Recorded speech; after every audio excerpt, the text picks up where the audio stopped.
يا دكتوره الحقيني، انا كل شويه جعانه كل شويه جعانه، عماله اكل بكميات كبيره ومهما باكل مش بشبع، مش عارفه اعمل ايه. نفسي تديني اي دواء او اي حاجه تخليني اشبع كده وبطني تبقى مليانه وما اقعدش اكل بكميات كبيره، خاصه ان احنا خلاص داخلين على العيد. قولي لي اتصرف ازاي؟ اوعي تقلقي خالص، هقولك على دواء حلو قوي قوي قوي. تعالي بقى نقوله مع بعض لكل اصحابنا اللي شايفيننا دلوقتي في الفيديو. دواء اسمه ليميتلس كروماكس كات. ليميتلس كروماكس كات عباره عن اكياس، كل كيس هتفضيه مع كوبايه ميه وتقلبيه وتشربيه قبل الاكل بنص ساعه. طيب هل ده هيشبعك ولا لا؟ هيشبعك بنسبه 100%. ليه بقى الدواء ده هيشبعها وهيشبعكوا كمان؟ عشان الدواء ده فيه مادتين، ماده اسمها الانولين وماده اسمها الجلوكومنان، والمادتين دول بيعملوا بالك فورمنج، يعني مجرد ما تاخديهم مع ميه هتلاقيهم مالهم معدتك، فانت لما تيجي تاكلي بعد كده هتلاقي بدل ما تاكلي طبق كبير هتلاقي نفسك بتاكلي طبق صغير وبتشبعي على طول.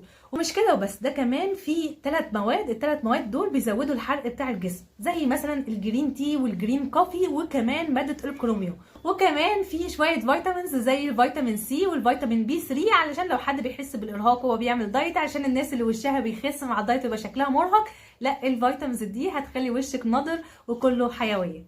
خلاص يا دكتور، انا هجرب قصادك قبل ما امشي عشان اشوف الدواء اللي انت بتقوليه ده طعمه حلو ولا وحش. هقطعه اهو دلوقتي كده، وادي كوبايه الميه وافضي الكيس جوه كوبايه الميه وهقلبه، هعمل زي ما انت قلتي بالظبط، واول ما يدوب هشربه على طول. عارفه يا دكتور لو ما شبعتش